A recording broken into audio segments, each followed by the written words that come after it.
Hi guys! Welcome back sa ating YouTube channel. So dahil day off nga natin ngayon guys, at wala naman tayong gagalaan. So tara't samahan nyo na lang akong mamasyal dito sa may malapit na park sa amin. So ayan, lakad muna tayo dyan guys. So mga 10 to 15 minutes walk lang naman yung layo ng park na yan from our place. So sobrang init ngayon dito sa Doha guys. So buti na lang hindi nalalanta tong mga halaman dito sa may gilid ng daan. Ayan, diba? Ganda ng mga flowers yan guys. Ayan, tatawid lang tayo ng signal. Overviewing dyan ng Torch Tower. Diba? Talagang napakaganda ng building. Isa sa mga signature building dito sa Qatar.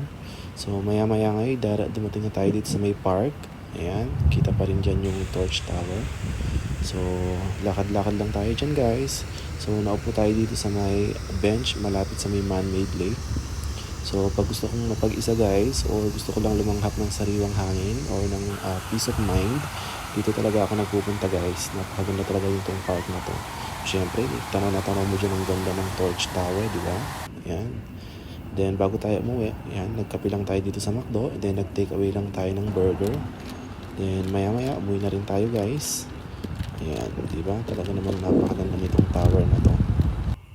So ayun lang guys, bye!